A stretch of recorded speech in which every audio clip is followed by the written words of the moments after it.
Welcome. Welcome to the deep dive. Today, we're doing something a bit different. We're not just opening a book. We're unlocking a real mystery. A manuscript so potent, maybe even dangerous, that it was deliberately kept hidden for, well, over 70 years. That's right. A really long time. We're diving deep into Napoleon Hill's Outwitting the Devil. Now, this is a work that really challenges what we think we know about success, failure, and maybe the hidden forces that shape our lives. Now, if you're familiar with Hill's other stuff, the big one, Think and Grow Rich. Of course, the classic. Exactly. This title, Outwitting the Devil, it might strike you as a little, well, unexpected, maybe even a bit dark. It definitely has a different vibe, yeah. But trust me, this is a truly fascinating, deeply insightful journey.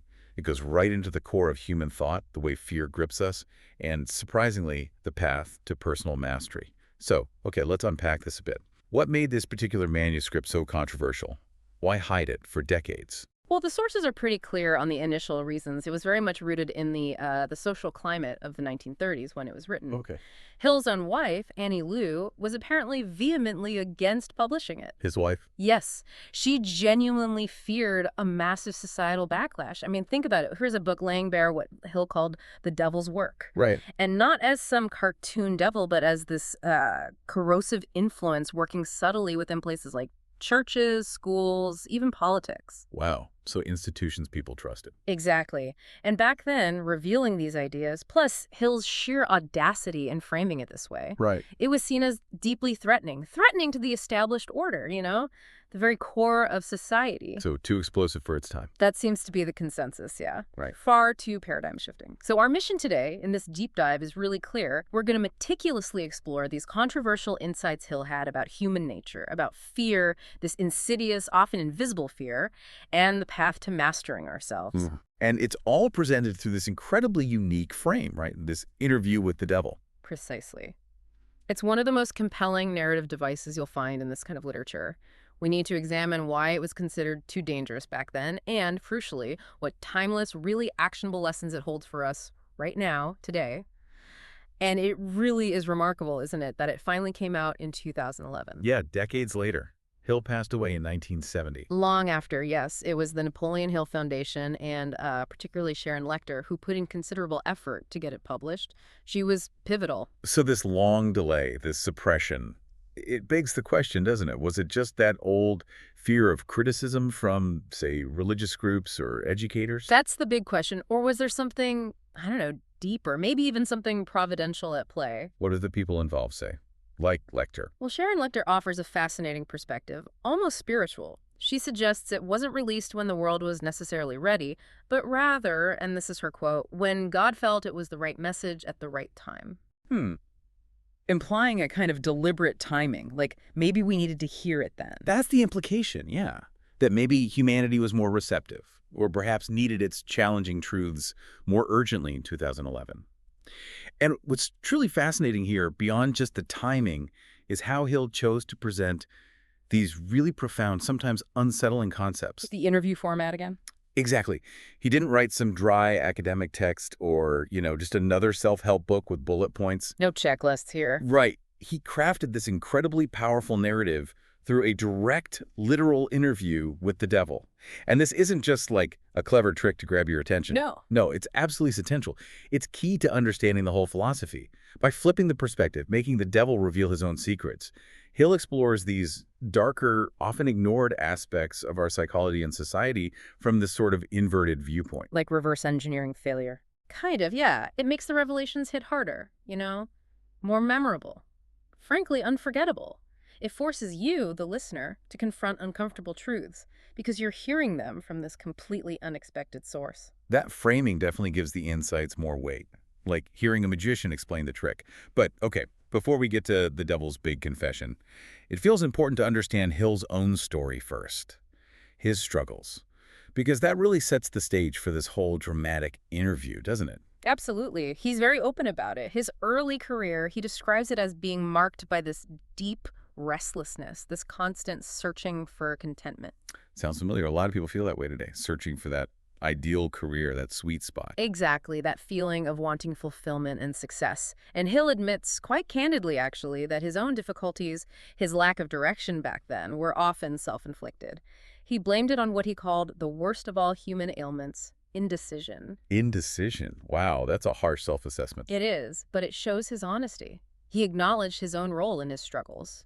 And things got really bad for him, right? During the Depression. Oh, absolutely. His lowest point, what he specifically called a temporary defeat, and that word temporary is crucial. We'll see why it hit him hard during the Great Depression in 1929. How bad was it? He lost pretty much everything. His huge 600-acre estate in the Catskills, gone. Wow. His income, completely cut off, and the bank, the Harriman National Bank where all his money was, it just folded, gone. Just devastated. Completely. He described feeling, and this is vivid, pinned under the devil's thumb and paralyzed with indecision. Oof. I think many people can relate to that feeling of being completely stuck, overwhelmed. Totally. But here's where it gets really interesting. How did these moments, these absolute low points of despair and paralysis become the very turning points? How did they forge these revolutionary ideas? What sparked that shift?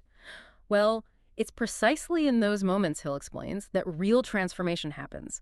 His own terrible experience taught him this powerful kind of paradoxical lesson. He said, a man is never quite so near success as when that which he calls failure has overtaken him. So failure isn't the end, it's proximity to success. In his view, yes, failure, raw, unvarnished failure, isn't an end point. It's a catalyst. It forces you, he believed, into accurate, persistent thinking. It's a signal to rearm, get a fresh plan, find a renewed purpose. Okay. And this leads directly to this really crucial concept he developed, the other self. The other self, what is that exactly? Some kind of guardian angel. Not quite like that. It's described more as a latent but incredibly powerful part of our own being. It seldom exerts its influence or makes itself known, excepting at times of unusual emergency. So it kicks in when things get really tough. Exactly. When men are forced through adversity and temporary defeat to change their habits and to think their way out of difficulty. It's that part of you that rises to the occasion when everything else seems lost. Hill talks about his first really personal encounter with this other self. It happened during that intense period after the Depression crash, when he was lost in distress and indecision. Right, when he felt pinned down. Yes. He describes receiving this clear, distinct, almost like an audible command from within, a powerful thought telling him, unmistakably, to complete the philosophy of achievement, the work he'd started years before with Andrew Carnegie. Wow. So it was like an internal intervention. That's how he saw it. It was the awakening of his other self, stepping in right when his normal thinking was just paralyzed by fear and circumstance. And this other self, it isn't limited by our usual perceived weaknesses. Oh, so? He describes it as having no limitations, has no fears, and recognizes no such word as impossible. It's more than just, a gut feeling. Hill calls it a newly discovered approach to infinite intelligence. Infinite intelligence. That sounds pretty grand. It is. He saw it as this powerful connection we can access, specifically by mixing faith with our thoughts. It acts like a sixth sense, a direct line to universal wisdom, opening the door, he said, to the temple of wisdom. It's recognizing this inner resource that goes beyond our conscious limits. And to make this less abstract, he tells this amazing, kind of audacious story. Do tell. So picture this. He's completely broke, no money at all. But his other self commands him to go register at the most exclusive, most expensive hotel in Philadelphia. Wait, with no money? That sounds risky. It sounds crazy, right? But it wasn't about being foolish. It was a deliberate, strategic move, a powerful shift in his environment. He was, in his words, immediately starting to take on the persona of the wealthy man he wanted to be. Like act as if. Precisely. The goal was to actively discourage the return of fear, to break the mental hold of his broke circumstances. He explained that his old self, the fearful, indecisive one, wasn't gone, but it was dethroned. It could only regain control if negative thoughts crept back in. So he had to guard his mind constantly. Absolutely. Keep the doors locked against limiting thoughts, force his environment to support this new desired identity. And if you connect this back to the bigger picture, Hill's own journey, the struggle, the paralysis, the internal shift, it perfectly illustrates the principles he later outlines for overcoming adversity. His life became the proof. So his experience was the foundation for the philosophy. Absolutely. It showed these ideas weren't just theory. They were deeply practical, forged in the fire of his own life. That shift is incredible, from being pinned down to actively commanding his reality. It's like he weaponized his own belief. Yeah. So, okay, after this personal transformation, this awakening of the other self, he gets into this famous interview with the devil. Yes, the core of the book. It's symbolic, obviously, but incredibly powerful.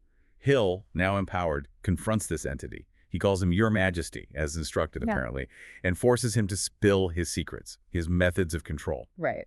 And it's crucial, as Hill makes clear, this devil isn't a literal guy with horns and a pitchfork. No red tights involved. No.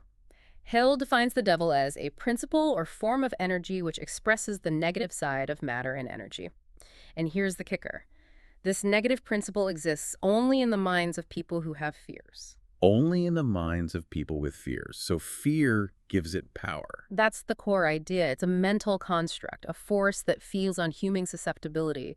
Without fear, it has no foothold. And for this devil, this negative energy, what's its main strategy? How does it control minds? Its primary method is subtle. It's about sowing seeds of negative thought into our brains. Sowing seeds? Yeah. The devil explains he doesn't need to, possess anyone. He just moves in and occupies the unused space of the human brain. Unused space. Like, if you're not actively thinking positively, negativity fills the gap. Exactly. Think of it like a vacuum. If your mind isn't actively filled with positive, definite, constructive thoughts, this negative principle rushes in to fill that empty mental space. It's a chillingly brilliant metaphor for how easily fear, doubt, negativity can just take root if we aren't directing our own mental energy. So what's the end game for the devil? What does it all mean for him? Control. Yeah. Simple as that. Control over the masses. And the scary part is he achieves it by getting us to do his work for him, spreading his negative influence without even realizing it. Exactly. And the devil flat out reveals his cleverest device is fear itself. Plain and simple. Just fear in general. He gets specific. Yeah. He names the 6 most effective fears he uses to manipulate people. You ready? Lay 'em on me. Okay. The fear of poverty, the fear of criticism, the fear of ill health, the fear of loss of love, the fear of old age, and the big one, the fear of death. That covers a lot of human anxiety. It really does. And he boasts shamelessly that the 2 he uses most often and with the biggest impact are poverty and death. Why those 2 particularly? He claims he plants these fears so skillfully, so deftly, that people genuinely believe they're their own creations, their own anxieties, not implanted suggestions. With death, for instance, he says he tricks people into believing he's literally waiting right beyond the grave, ready to snatch them. It paralyzes them with dread throughout their lives. Wow, that's insidious? Planting the fear so it feels like your own. But it goes beyond just individual fears. The devil confesses that mass fear, collective anxiety, is his favorite device for mind control. Mass fear. Like public panic. Precisely. He claims he used it skillfully to bring about huge global disasters. He specifically mentions World War I in 1914 and the devastating economic depression of 1929. He takes credit for those. He does in the interview, yes. And here's something really chilling, especially since Hill wrote this in 1938, just before World War II really exploded. Yes. The devil claims his friends in Washington were helping him to involve America in another world war. Whoa. That's intense, almost prophetic given the timing. It's incredibly stark, a potent reminder of how collective fear can be manipulated on a massive scale, leading to unbelievable suffering.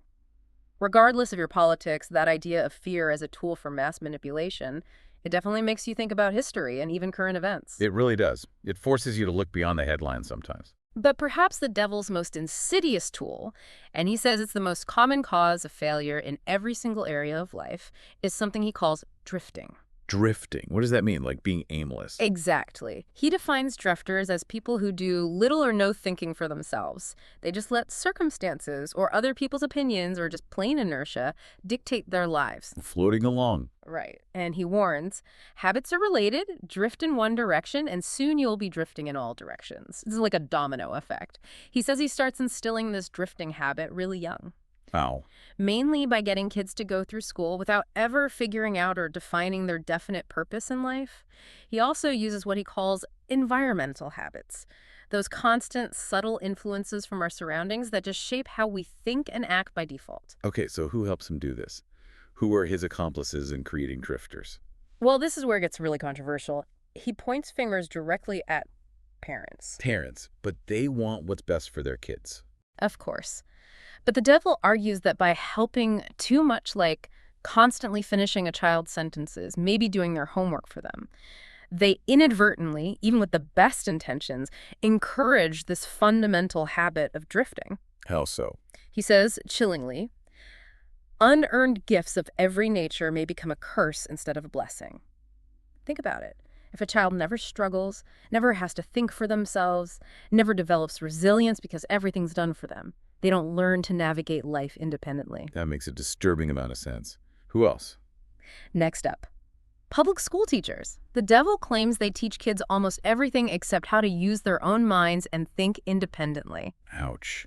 What's the focus then, according to him? Memorizing facts, getting credits, passing tests. Not practical knowledge, not critical thinking, and crucially, not helping students find a definite purpose. Okay, parents, teachers, anyone else? Yes, and perhaps most controversially, religious instructors. Religious leaders. How fast? He claims they often promote fear of the devil, his own brand, ironically, and in doing so, they accidentally kindle the flame of fear into proportions which destroy the child's power to think accurately. That fear, he argues, paralyzes independent thought instead of inspiring true faith, leading to a kind of spiritual drifting. And the devil doesn't stop there. He proudly admits to being the world's greatest propagandist. A propagandist. Yes. And his method is all about subtlety. He says, I never attain an end by direct, open means which I can achieve through subterfuge and subtlety. He doesn't need to shout his message. He just plants negative ideas, little suggestions so skillfully that people think they came up with them themselves. Making us his unwitting mouthpiece. Precisely. Spreading his influence for him. He also mentions flattery as a key tool. Yeah, flattery. Calls it a bait of incomparable value. It works, he says, through our basic human vanity and egotism. But he adds a caveat. Non-drifters, people with purpose and self-awareness, are not easily flattered. They see through it. And here's another interesting point he makes about money. Yeah. What's the devil's take on money? Root of all evil? Not exactly. He clarifies it's not money itself, but the love of money, the obsessive attachment. That's the problem, just like the saying goes. And surprisingly, he observes that people who genuinely know how to acquire wealth, who build it through purpose and effort, they generally know how to keep out of the hands of the devil. Why? Because they have discipline. Exactly. Their self-mastery acts like a shield. So who does he target when it comes to money? Let me guess. Yeah. People who get rich quick. You got it. Those who get large amounts suddenly, without the wisdom or discipline that comes from earning it slowly. Lottery winners, maybe some athletes or actors who hit it big overnight. Right. He claims these individuals are easily lured into drifting through things like sex, gambling, food, and liquor. Vices that can quickly erode their fortune and their sense of purpose. And now for maybe one of the biggest surprises in the whole interview. Okay, I'm braced. Industrial leaders, captains of industry, according to the devil, they are emphatically not his friends. Really? Not his friends, I would have thought. Right. Counterintuitive. He actually sees them as actively working against his agenda. He lists their achievements: building roads, harnessing power, providing transport, spreading news via radio. And you can easily extend that today to TV, internet, smartphones. Connecting people, spreading information. Exactly. Building libraries, securing voting rights. All things, he complains, designed to give man time to think and the opportunity to become a non-drifter. That directly opposes his goal of mind control and inertia. Wow. That completely flips the script on who we might think are the bad guys or good guys in societal influence. It absolutely does. It forces you, the listener, to question conventional wisdom. How does this perspective challenge your understanding of who helps and who hinders us, collectively and individually, in striving for freedom and self-mastery? It's a radical reframing. It really is thought-provoking. It makes you reconsider institutions and influences you took for granted. Okay, so if drifting is the problem, let's focus on the solution Hill presents through the Devil's Confessions, the non-drifter. What defines them? How do they operate differently? Well, the devil first gives the stark, almost painful checklist of a drifter's traits. And parts of it might hit a little close to home for many of us. Like what? He says a drifter has opinions on everything, but accurate knowledge of nothing. A jack of all trades, master of none, neglects cooperation, makes the same mistakes over and over, never learning, narrow-minded, expects everything, gives little, starts tons of things, finishes nothing. Sounds exhausting. It does. Blames the government or others, offers no solutions. Indecisive, overeats, underexercises, drinks or gambles on the cuff on credit they don't have, and constantly criticizes successful people. It's a bleak picture. Yeah, unfortunately, maybe a familiar one sometimes. So what's the contrast? What does the non-drifter look like? The fundamental difference, the absolute defining quality of a non-drifter is this. They possess a mind of his own and uses it for all purposes. They think for themselves, period. Period. They are definite, clear, direct in their answers, their goals, their actions. They give favors generously but accept them sparingly. They value self-reliance. They're inspiring. They radiate purpose. They don't make excuses for failures or blame others, even if maybe they could. And Hill notes this evolution. They move beyond just being go-getters to become go-givers. Go-givers, meaning? Focused on contribution first. And these are the people, Hill observes, running the big businesses, living well, driving the nice cars their presence is felt. So the fundamental difference, beyond the outward signs, what's the root cause? It boils down to something deceptively simple, yet incredibly powerful. And it's available to everyone equally. It is, the devil admits, simply the prerogative right of each to use his own mind and think for himself. The right to think for yourself, that's the core. That's the core. The non-drifter consciously exercises that right consistently, takes ownership. The drifter slowly, maybe unconsciously, surrenders it, lets others or circumstances do the thinking. And this ties right into what Hill calls the law of compensation. Basically, whatsoever a man soweth, that shall he also reap. Our circumstances, good or bad, aren't just luck. They're the direct result, Hill argues, of our dominant thoughts and our consistent actions. It's about taking personal responsibility for your life's outcomes. And the absolute starting point, the launchpad for overcoming drifting and achieving self-mastery, is definiteness of purpose. Not just having a goal, but definite purpose. Exactly. It's described as the first requisite for success in all earthly undertakings. And it's not something you're just born with. It's like a muscle. You have to develop it, strengthen it through constant, deliberate, systematic use. Keep working it. Keep working it. And the devil himself confesses he's powerless to attract people through promises if they have this unwavering definiteness of purpose. Their focus is just too strong.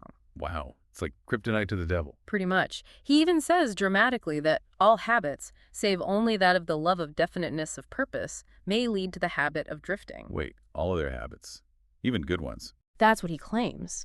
Even something powerful like love, if it's not controlled and directed by a definite purpose, can paradoxically becloud reason and sap willpower, potentially pulling you back into drifting.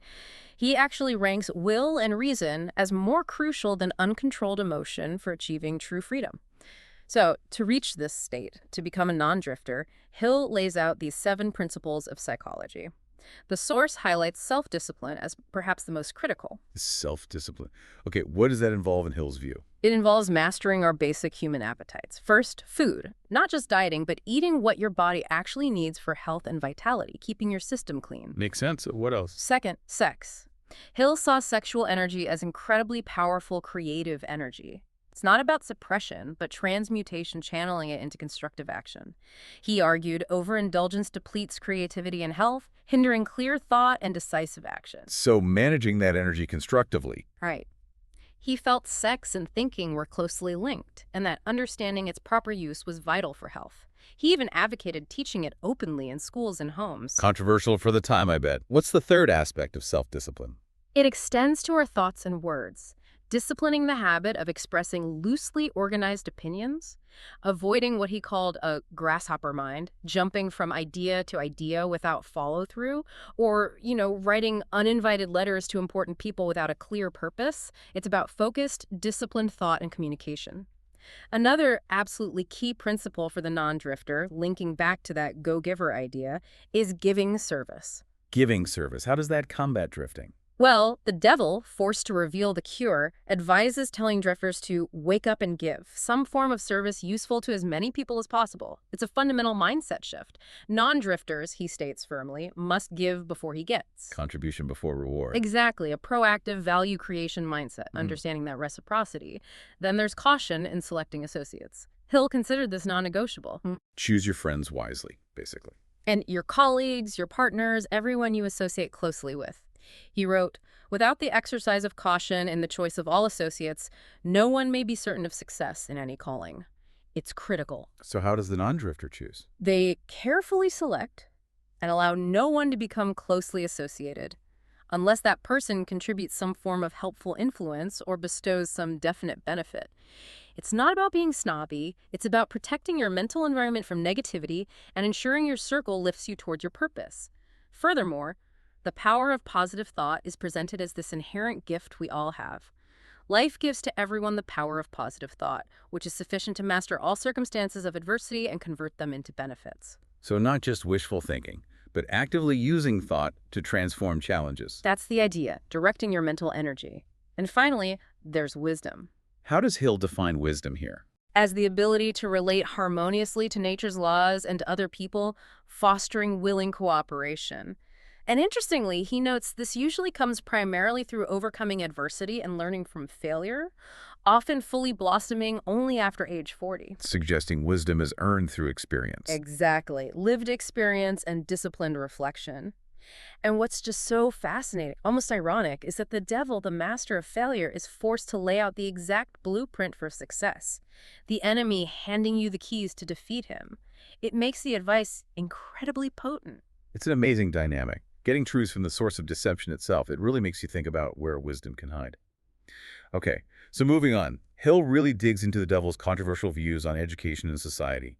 He asks him straight up, why aren't these truths about the mind, about success, taught in schools or churches? Right, and the devil's critique of the public school system is scathing, especially for the 1930s.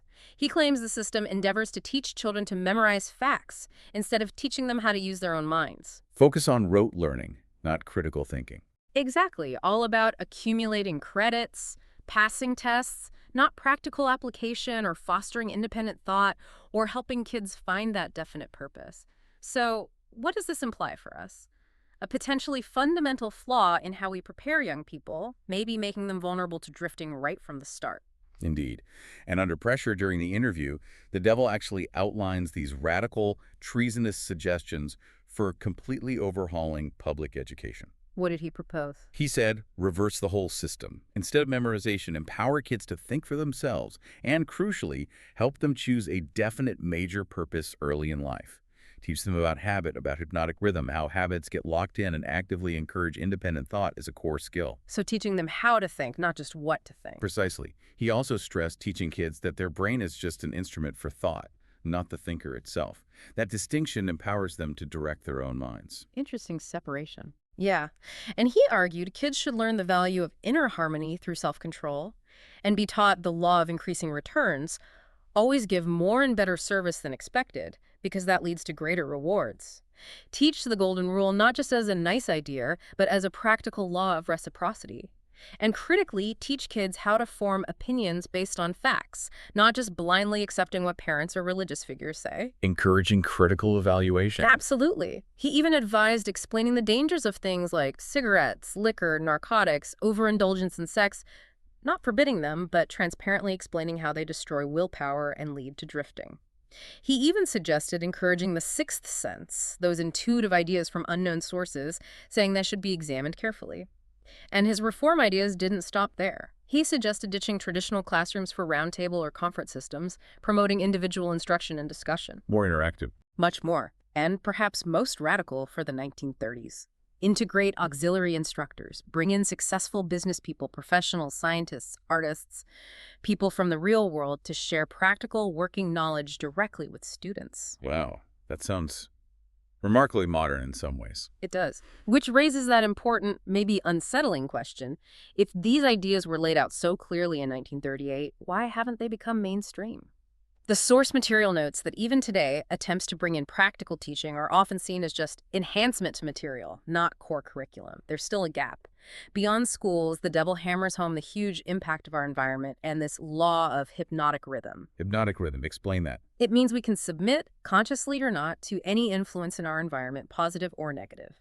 And when we do, hypnotic rhythm makes that influence permanent once it becomes a thought habit. Your daily routines, your social circle, the media you consume, they become embedded automatic. Our habits define us. Largely, yes. And nature will not tolerate idleness or vacuums. If your brain isn't actively used for positive, definite thoughts, nature fills the void with negative ones.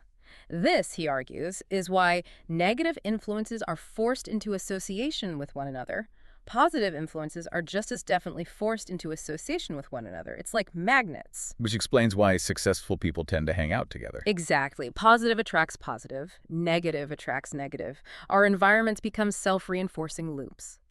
And finally, adversity, something we usually dread. The devil reframes it profoundly.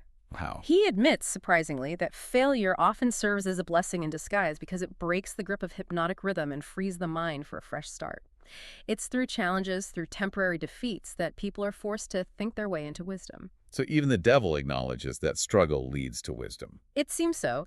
It suggests that even the entity embodying negativity recognizes the transformative power of overcoming obstacles. That reframing of adversity is huge, turning dread into opportunity.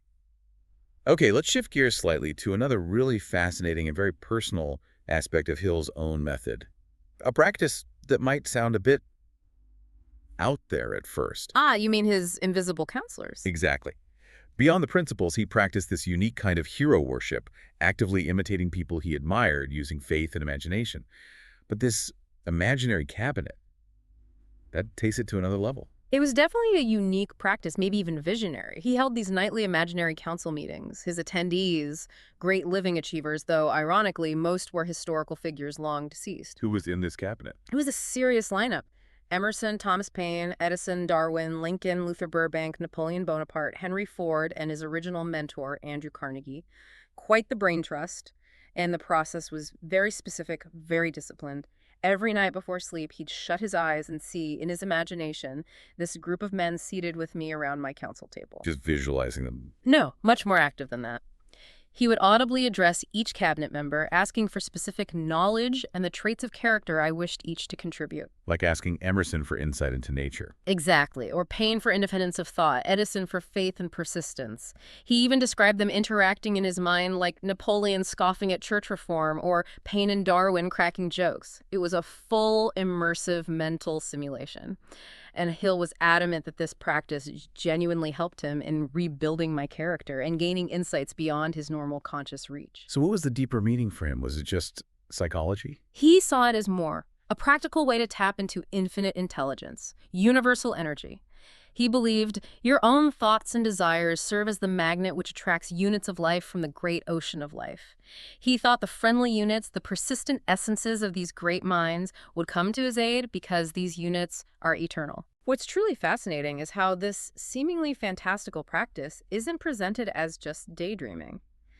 It's a tangible application of the other self concept, a systematic method to consciously access wisdom, traits, solutions from beyond his immediate self. It really bridges the mystical and the practical in a compelling way. It's a profound idea, engaging with wisdom across time through focused imagination. Okay, we've covered a lot of ground here, journeying through Outwitting the Devil. From the hidden manuscript mystery, to Hill's personal battles, to the devil's forced confession of his control tactics. It's been quite the exploration. And the core message, maybe surprisingly, comes straight from the devil himself, extracted by Hill's persistence. The devil admits, I am powerless to influence or control you because you have found the secret approach to my kingdom. You know that I exist only in the minds of people who have fears. You know that I control only the drifters who neglect to use their own minds. And neglect to think for themselves. A direct admission of where his power comes from our own abdication of thought. The devil even says, chillingly, that his hell is here on earth. Drifters supply all the fire I use in my hell. And he reaffirms he's not a being, but that principle or form of energy which expresses the negative side. So for Hill, the solution becomes incredibly clear, almost simple. Right, it boils down to your only limitations are self-imposed. Exactly. Breakthroughs, mastery, they aren't about secret formulas. They come from mastering your fears, living with definite purpose, and crucially, consciously using your own mind to think independently. It's about reclaiming that fundamental self-agency. And that really is the final stunning insight Hill took away. He found it so strange that after decades searching for truth, interviewing successful people, writing philosophy, he was compelled finally to go to the devil for the working knowledge of the greatest principles he found. Getting the ultimate truth from the ultimate source of lies. The irony wasn't lost on him. But the strangest part, he emphasized, wasn't the source. It was the sheer simplicity of the law he finally grasped. It wasn't complex or hidden. It was straightforward, almost obvious once seen clearly. He wraps it up with this powerful take on the cycle of failure and success.